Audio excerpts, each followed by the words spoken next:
Hi everyone, कैसे हो सब? I hope all are doing well. My dear friends, Code on Wages 2019 इसकी series आज फाइनली कंप्लीट हो जाएगी।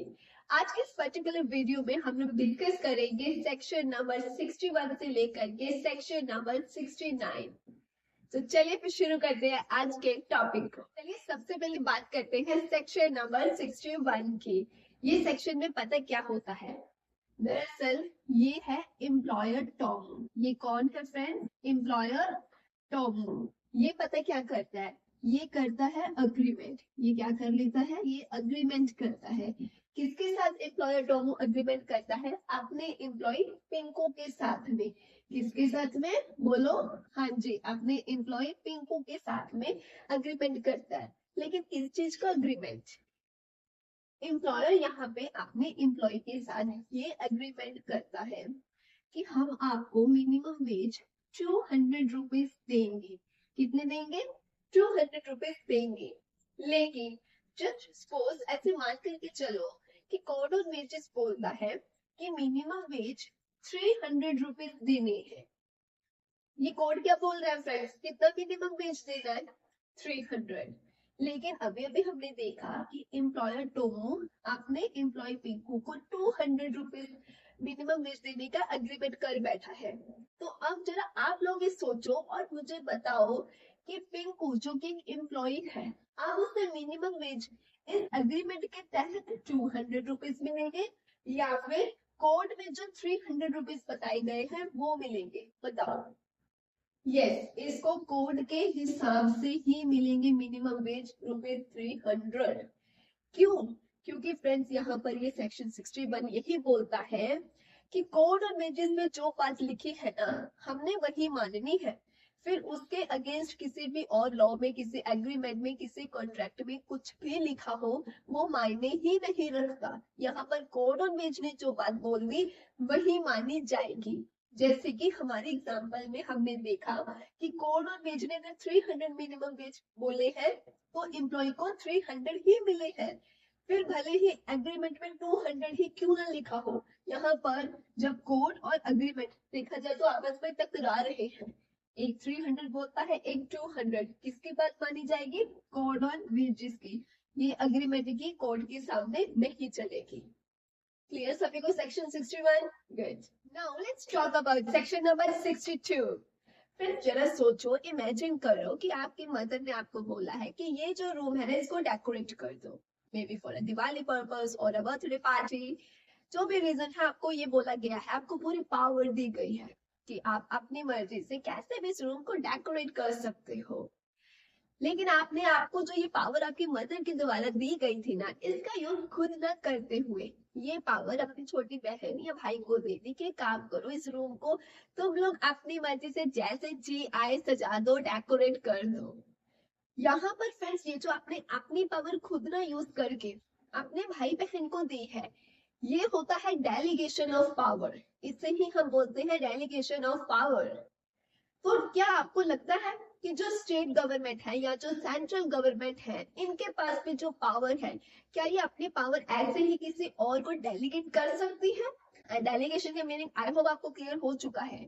तो क्या एक सरकार अपनी पावर्स किसी और को डेलीगेट कर सकती है? आपको क्या लगता है? यस। लेकिन अब सवाल ये उठता है कि किसे? तो वही अब हमने समझना है।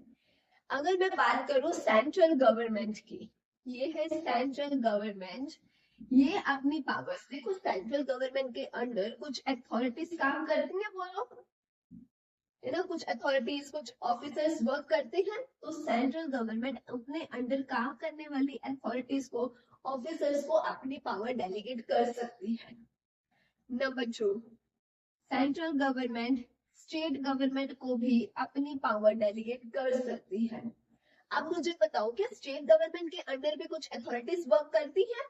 बिल्कुल। तो सेंट्रल गवर्नमेंट स्टेट गवर्नमेंट के अंडर वर्क करने वाली अथॉरिटीज को भी अपनी पावर डेलीगेट कर सकती है।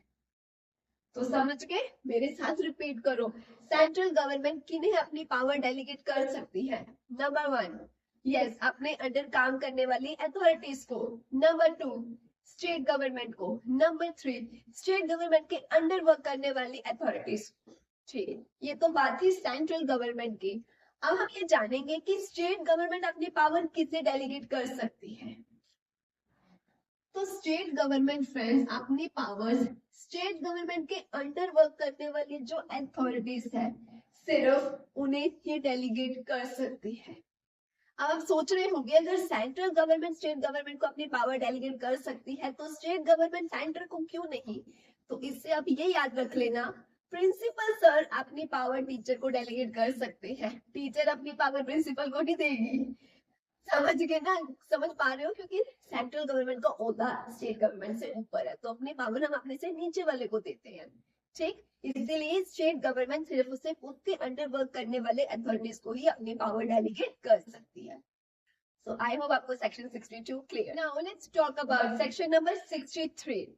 यार मुझे ना एक बात बताओ, अगर मान लो आपने एक टोमू है जो उसको चांदा लगाया है जो कि आपने नहीं लगाया है, लेकिन मान लीजिए वो इल्जाम आपके ऊपर लग गया है कि टोमू को जो वो थप्पड़ है ना वो आपने लगाया है। तो अब आप मुझे बताओ, जिसने रियल में टोमू को मारा है जो कि पिंकू है, तो आप ये मत बोलोगे ना अरे मैंने कोई नहीं मारा, इसको पिंकू ने मारा है। तो क्या आप अपनी बात साबित करने के लिए पिंकू जो कि रियल में जिसने थप्पड़ मारा था उसको सामने लेकर जाओगे ना, पेश करोगे ना कि मैंने नहीं इसलिए पिंकू ने मारा था, करोगे ना ऐसा। ठीक है, अब हम इस सेक्शन को ध्यान से समझते हैं इस एग्जाम्पल के साथ रिलेट करते हुए। मुझे एक बात बताइए, अगर मान लो, एक्चुअली ना मैं आपको एक सिनेरियो देती हूँ, सिनेरियो को बड़े ध्यान से सुनना और फिर आप समझ पाओगे कि ये सेक्शन मेनली कहना क्या चाहता है। तो मान लीजिए होता ये है कि ये एक अकाउंटेंट है। ये कौन है फ्रेंड्स? अकाउंटेंट है। ये टोमू है ना जो ये अकाउंटेंट है। और मान लीजिए XYZ कंपनी के जो भी सैलरीज वगैरह का रिकॉर्ड है वो सब कुछ इसी के पास ही होता है। तो दरअसल पता क्या हुआ, ये जो अकाउंटेंट है ना इसने क्या करा, ये जो एम्प्लॉई है, ये जो एम्प्लॉई है चिंकू, ये चिंकू को मिनिमम वेज नहीं दिया। मान लो अकाउंटेंट की ही ड्यूटी थी कि तुम्हें ने सारे सैलरीज का रिकॉर्ड रखना और तुम्हें ने सैलरी देनी है। तो इसने क्या करा, ये एम्प्लॉय को जो कि चिंकू है इसे मिनिमम वेज नहीं दिया। अब हमें पता है अकाउंटेंट को नहीं, फंसेगा कौन फ्रेंड्स? नाम किसका आएगा? नो डाउट किसका? एम्प्लॉयर का। अब आप मान करके चलिए ये कौन है? ये एम्प्लॉयर है और एम्प्लॉयर का नाम है पिंकू। ठीक, अब इस पिंकू बेचारे एम्प्लॉयर के ऊपर नाम लग गया, देखो बेचारा रोने लग गया, ओ गॉड मेरा नाम क्यों लग गया। तो यहाँ पर अब ये एम्प्लॉयर बोलता है अरे मैंने कुछ नहीं करा, मैंने कुछ नहीं करा, मुझे तो कहता पता भी नहीं है कि इसको मिनिमम वेज नहीं मिला। जो करा है कहता है ये अकाउंटेंट ने करा है, ये एक्चुअल ऑफेंडर है, इसको पकड़ो, मुझे क्यों पकड़ रहे हो। तो यहाँ पर अब अपनी बात साबित करने के लिए कहते हैं ये जो एम्प्लॉयर है ना, ये जो रियल में जो एक्चुअल ऑफेंडर है वो अकाउंटेंट है, उसे पेश करेगा। ये देखिए ये है एक्चुअल ऑफेंडर, मैं नहीं। लेकिन आपको क्या लगता है फ्रेंड्स कि ये जाकर के बोलेगा एम्प्लॉयर की जी अकाउंटेंट ने गलती करी है मैंने नहीं करी, क्या कोई ऐसे मान जाएगा? नहीं, सबूत तो पेश करना पड़ेगा ना। तो इसीलिए ना यहाँ पर अब जो एम्प्लॉयर है उसे दो बातें प्रूव करनी पड़ेगी। कौन कौन सी?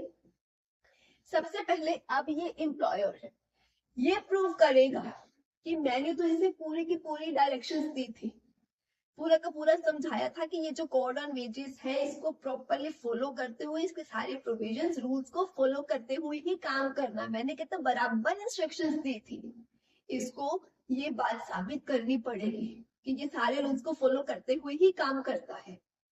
दूसरा, इसे ये भी प्रूव करना पड़ेगा कि जब ये ऑफेंस हुआ कि इसे मिनिमम वेज नहीं दिया गया, इसे इसके बारे में कुछ नॉलेज ही नहीं थी, इसे पता ही नहीं था और इसमें इसकी कोई कंसेंट भी नहीं थी, इसमें इसकी कोई मिली भगत भी नहीं थी, कोई परमिशन नहीं थी। मतलब इन शॉर्ट इसे ये साबित करना पड़ेगा कि मेरा इस हुए ऑफेंस के साथ कोई लेना देना नहीं है, मुझे सच्ची में कुछ नहीं पता था। इसे ये दो बातें साबित करनी पड़ेगी। अगर मान लीजिए ये जो हमारा एम्प्लॉयर है पिंकू इस बात को साबित कर पाया तो फिर ये बच जाएगा और पनिशमेंट इसको अकाउंटेंट को मिलेगी जो एक्चुअल ऑफेंडर है। लेकिन अब मुझे बात बताओ, अब ये जो एक्चुअल ऑफेंडर है, क्या ये चुप बैठेगा? ये अपने हक के लिए कुछ नहीं बोलेगा? बोलेगा ना। इसी चक्कर में ना फ्रेंड्स, दो और बातें हैं जो आपको याद रखनी है। सबसे पहले तो ये जो भी ये बातें साबित कर रहा है कि मैं तो तब था ही नहीं, मेरे को कुछ नॉलेज नहीं थी, मैं तो रूल्स फॉलो करता हूँ, ये जो कुछ भी है, कहते इसको यहाँ पे ओथ दिलवाई जाएगी कि कसम खाओ और बोलो कि ये जो भी बोल रहा है सच बोल रहा है। एक तो ये बात।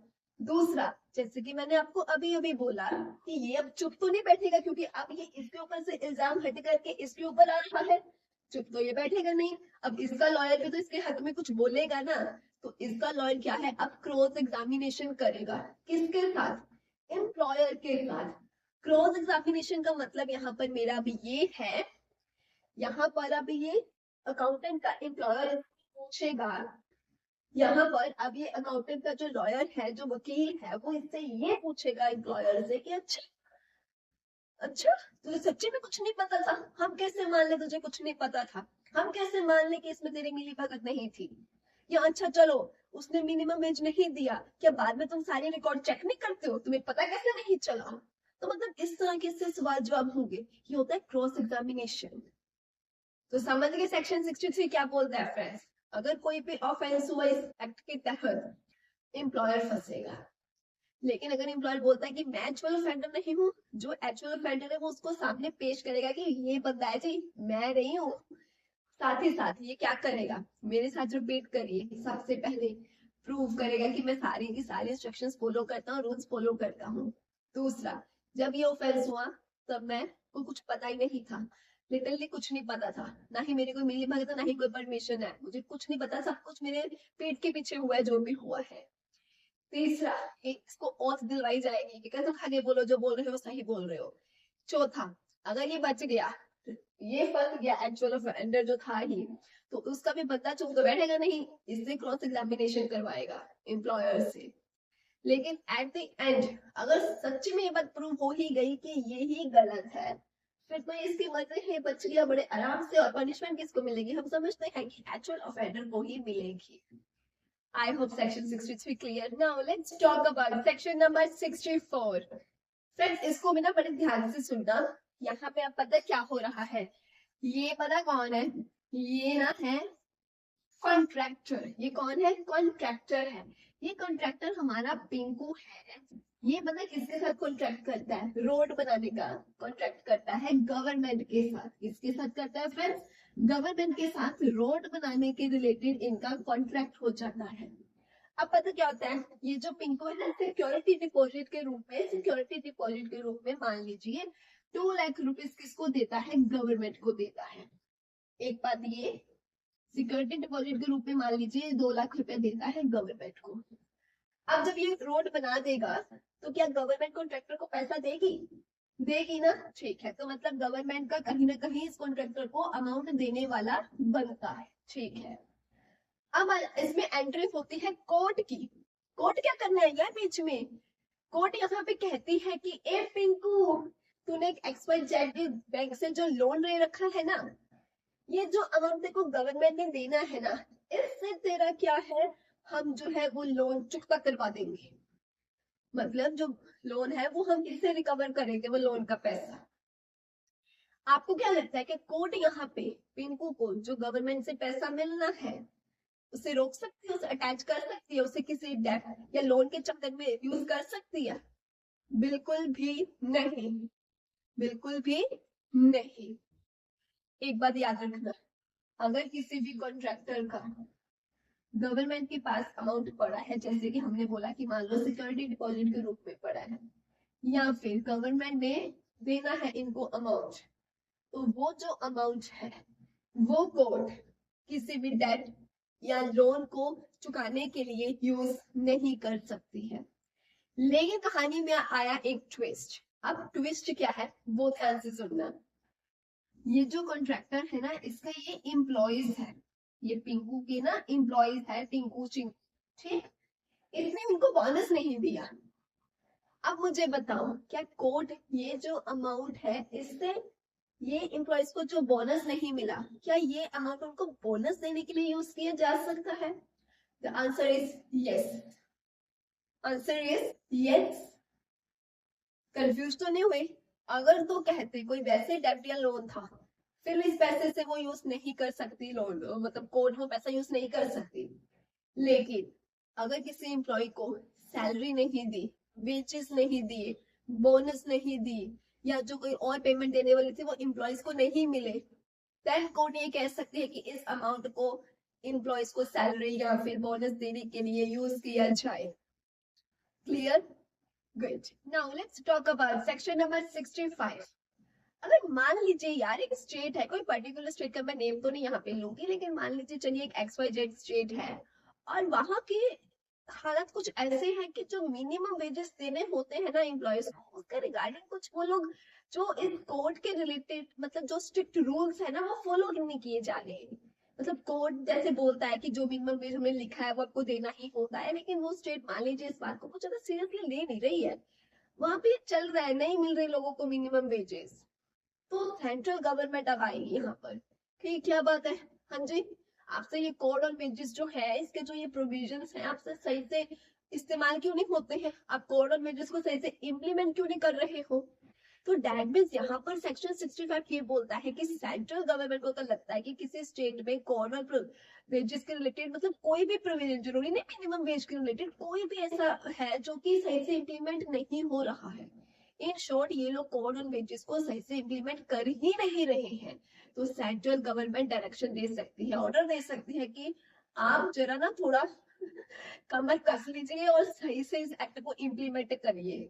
ठीक, जैसे कि हमारे एग्जाम्पल में हमने देखा कि एक XYZ स्टेट है जो कि सही से मिनिमम वेजेस वाले प्रोविजन को फॉलो नहीं कर रही है, तो यहाँ पर सेंट्रल गवर्नमेंट ये डायरेक्शन दे सकती है, ये ऑर्डर कह लो दे सकती है कि प्लीज जरा आप लोग मिनिमम वेजेस के रिलेटेड थोड़े स्ट्रिक्ट एक्शन लीजिए, सो दैट एम्प्लॉइज को उनके मिनिमम वेजेस मिलने का जो हक है वो उनसे छीना ना जाए। क्लियर? ये तो बहुत सिंपल सेक्शन था, आई होप आप समझ गए हो। Now let's talk about section number 66। ये भी बहुत सिंपल है, बस यहाँ पे ना आपको दो एक्ट है जिनके नेम याद रखने हैं, उसके अलावा तो कुछ याद ही नहीं रखने की जरूरत है क्योंकि और कुछ है ही नहीं। पता क्या है एक्चुअली, ये जो कोड और वेजेस आया है ना, कहते इसका ना कोई असर नहीं होगा, कोई प्रभाव नहीं पड़ेगा, किसके ऊपर, ये दो एक्ट्स के ऊपर। तभी मैंने बोला है इस सेक्शन में आपको बस ये दो एक्ट के नेम ही याद रखने हैं। तो सबसे पहले एक तो कहते Mahatma Gandhi national rural employment guarantee act 2005, ये जो एक्ट है। दूसरा coal mines provident fund and miscellaneous provisions act 1948, ये दो एक्ट ऐसे हैं कहते कि कोड ऑफ वेजेस का हम पे कोई असर नहीं होता, कोई असर नहीं, मतलब कि ये वैसे के वैसे सेम ही चलेंगे जैसे चलते आ रहे हैं, ये कॉर्नर वेजेस आने से इनके ऊपर कोई असर नहीं हुआ, ये बिल्कुल नहीं बदलेंगे, ये जैसे चाल चलते थे वैसे चाल ही चलेंगे। Clear friends? Now let's talk about section number 67। Friends यहाँ पर ये सेक्शन हमें पता क्या बताता है कि जो सेंट्रल या फिर स्टेट गवर्नमेंट है ना, वो इस एक्ट की इम्प्लीमेंटेशन के लिए कुछ रूल्स बना सकती है, लेकिन हम रोज कहते पहले पब्लिक को उसका ड्राफ्ट भेजा जाता है। तो दूसरा पॉइंट यहाँ पे ये बताता है कि ठीक है, ये जो गवर्नमेंट है चाहे सेंटर की है या फिर स्टेट की है, ये कौन से रूल्स हैं जो बना सकती है। देखो फ्रेंड्स, वैसे तो ए से लेकर के जेड सी तक बहुत सारे पॉइंट्स बताए गए, मैं आपको मोटा मोटा बता देती हूँ कि वो कौन से रूल्स है जो ये लोग बना सकते हैं। जैसे कि मिनिमम वेजेस कितनी देनी है, या फिर अगर किसी ने पूरे दिन काम ही नहीं करा है तो फिर मिनिमम वेज देनी है या नहीं, अगर प्रोवाइड करनी है तो कितनी। मिनिमम वेज है वो किस क्राइटेरिया के बेसिस पे कैलकुलेट करते हो कि किसे ज्यादा देनी है, किसको मिनिमम वेज कम देनी है। ठीक, फाइन क्या प्रोसीजर रहेगा, फाइन कैसे डिसाइड किया जाता है, वेज ट्रिप कैसे बनानी है, रजिस्टर्स कैसे मेंटेन करने हैं, इंस्पेक्टर कम फैसिलिटेटर की क्या ही कह लो उसकी रिस्पॉन्सिबिलिटीज होंगी, उसकी पावर्स होंगी, तो ये सब कुछ के रिलेटेड जो है ये रूल्स बना सकते हैं। लेकिन कहते वही थर्ड पॉइंट ये बोलता है कि कुछ कुछ रूल्स ऐसे हैं जो सिर्फ और सिर्फ सेंट्रल गवर्नमेंट ही बनाती है, जैसे कि फ्लोर वेज कैसे डिसाइड होगा, या फिर स्टेट के साथ कंसल्टेशन कैसे करनी है, बोनस के टाइम पे आपको पता है ना set on and set of किया जाता है, वो कैसे कैलकुलेट होगा, ग्रोस प्रॉफिट कैसे कैलकुलेट होगा, इंक्वायरी का क्या प्रोसीजर रहेगा, ये इस तरह के कुछ रूल्स है जो सिर्फ और सिर्फ सेंट्रल गवर्नमेंट ही डिसाइड करती है। फोर्थ पॉइंट बोलता है कि सेंट्रल गवर्नमेंट ने जो भी रूल बनाया मान लो उन्होंने इंक्वायरी प्रोसीजर के रिलेटेड बनाया, तो वो जो रूल है पार्लियामेंट के दोनों हाउसेस में 30 डेज तक पेश किया जाएगा। तो फिर वो जो पार्लियामेंट है वो डिसाइड करता है कि इस रूल को जो जैसा कि सेंट्रल गवर्नमेंट ने बनाया बिल्कुल वैसा का वैसा एक्सेप्ट करना है या फिर मॉडिफाई करना है या फिर उसको कैंसिल करना है, क्या करना है, फिर वो पार्लियामेंट देखती है। मैंने आपको ये भी बताया कि स्टेट गवर्नमेंट भी क्या है रूल्स बना सकती है। हम समझ गए कि सेंट्रल गवर्नमेंट अगर रूल बनाती है तो वो रूल को पार्लियामेंट के दोनों हाउसेस में पेश किया जाता है। लेकिन सवाल ये उठता है जब स्टेट गवर्नमेंट रूल बनाती है तो वो रूल किसके सामने पेश किया जाता है? फ्रेंड्स, वो रूल को फिर स्टेट लेजिस्लेचर के सामने पेश किया जाता है। तो अगर मैं आपको थोड़ा मोटा मोटा बताऊं तो यहाँ पर बस इतना ही बताया गया है कि सेंट्रल एंड स्टेट दोनों ही इस एक्ट की इम्प्लीमेंटेशन के लिए, इस एक्ट के और इम्प्रूवमेंट के लिए कह लो रूल्स बना सकती है। लेकिन कुछ रूल्स ऐसे हैं जो सिर्फ सेंट्रल गवर्नमेंट बना सकती है। हम समझते हैं कि दोनों ही रूल्स बना सकते हैं। सेंट्रल गवर्नमेंट रूल बनाती है तो पार्लियामेंट में पेश किया जाएगा, स्टेट गवर्नमेंट रूल बनाती है तो स्टेट लेजिस्लेचर में वो रूल पेश किया जाएगा, उनके सामने रखा जाएगा। So I hope आपको क्लियर ये section. Now let's talk about section number 68. Friends यार कुछ भी नया नया शुरू करो, कुछ कंफ्यूजन तो आ जाती है, समझ में नहीं आता है कैसे करें। ठीक ऐसे ही मान लो कोड ऑफ वेजेस नया नया आया है और समझ में नहीं आ रहा यार कि ये रूल ये जो ये सब है ये कैसे इम्प्लीमेंट करना है, सब सोल्यूशन दो यार हमको। तो फिर वही सोल्यूशन देने के लिए आती है सेंट्रल गवर्नमेंट। जी हाँ, अगर कहते हैं सेट को इम्प्लीमेंट करने में कोई भी डिफिकल्टी आती है जिसका कोई सोल्यूशन समझ में नहीं आ रहा, तो सेंट्रल गवर्नमेंट एक ऑर्डर इशू करके उसका सोल्यूशन देती है। लेकिन शर्त मतलब क्या है, कंडीशन ये है कि सेंट्रल गवर्नमेंट जो रूल दे रही है ना आपको, मतलब जो भी वो न्यू रूल दे रही है आपको, जो भी वो सोल्यूशन दे रही है, कहते वो इस कोड के लेकिन अगेंस्ट नहीं होना चाहिए। ठीक, जैसे मान लो, अगर मान लो मैं देसी लैंग्वेज में आपको एक एग्जांपल दूं कि मेरे घर में मान लो चिंगम चिपकी, भगवान न करे ऐसा हो, चिपक गई, तो आप बोल रहे हो एक काम कर, थोड़े से वहां से हेयर कट कर ले, चलो समझ में आता है। कोई बोले काम कर चिंगम व्हाइट कलर कर दे, उसके ऊपर काला पेंट फेर दे, भाई ये क्या बात बनी? तो ये तो अगेंस्ट हो गया एक रूल, अपने हेयर के मान लो उसकी प्रोटेक्शन के रिलेटेड मान लो, तो अगेंस्ट हो गया रूल। तो इस तरह का कुछ अगेंस्ट वाला कोई गलत सोल्यूशन नहीं कहते निकाल करके आना है, ऐसा सोल्यूशन सेंट्रल गवर्नमेंट को देना है जो इस कोड के अगेंस्ट भी ना हो, प्लस इस कोड में जो डिफिकल्टी आ रही है उसका सोल्यूशन सही से निकल भी आए। तो नो डाउट अब सेंट्रल गवर्नमेंट उस रूल के रिलेटेड कुछ और न्यू रूल ही बना करके देगी, राइट? ठीक है, लेकिन उसने मुझे रूल दिया, बताओ किसके सामने पेश किया जाएगा, जल्दी से बता दो। हाँ जी, पार्लियामेंट के सामने 30 डेज तक। फिर पार्लियामेंट ही बताएगी वो जो हेयर कट करने वाला आपने दिया है ना सोल्यूशन, ये सही है या नहीं है, इसको एज इट इज एक्सेप्ट करना है, थोड़ा सा कुछ मॉडिफाई करना है या इसको कैंसिल करना है। ठीक है फ्रेंड्स, क्लियर हुआ सभी को ये section? Good. Now let's talk about section number 69. Code on Wages 2019 आया है। जब भी कुछ न्यू आता है तो पुराना छूटता ही है, ठीक ऐसे ही कोड ऑन वेजेस 2019 आने से 4 एक्ट ऐसे हैं जो रिपील हो गए हैं। कौन कौन से हैं चलिए देखते हैं। Number 1, payment of wages act. Number 2, payment of bonus act. Number 3, minimum wage act. Number 4, equal remuneration act. ये 4 एक्ट ऐसे हैं जो कोड ऑन वेजेस 2019 के आने से रिपील हो गए हैं। पहली बात समझ गए। दूसरी बात, अब पहले वाले जो भी एक्ट थे जब वो थे तो उनके तहत कोई नोटिफिकेशन आया हो सकता है, कोई अपॉइंटमेंट, कोई ऑर्डर पास हुआ हो सकता है, कोई प्रोविजन डिसाइड हुई हो सकती है। तो जो कुछ भी पहले हुआ था वो अभी भी एज इट इज वैसा है। लेकिन अगर मान लो पेमेंट ऑफ बोनस एक्ट के तहत एक प्रोविजन डिसाइड हुई थी, ठीक, अब तो ये रिपील हो गया, अब आ गया कोड ऑन वेजेस 2019।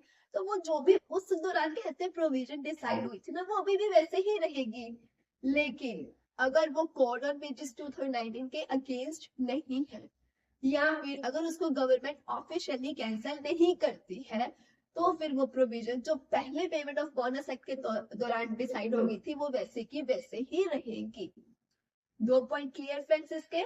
अच्छा, तो अब इसका थर्ड पॉइंट पता है क्या बोलता है, कहते जनरल क्लॉज एक्ट 1897 का जो सेक्शन 6 के रूल्स है ना वो ना रिपील होने के बाद भी, मतलब कि जो भी पुरानी राइट्स थी, लाइबिलिटीज थी, कोई पेनल्टीज थी या और कोई एक्शन थे या प्रोसीडिंग्स थी, वो सब कहते हैं रिपील होने के बाद ऑटोमेटिकली कैंसिल नहीं हो जाएंगे, वो कंटिन्यू कर सकते हो उन्हें आप, ठीक।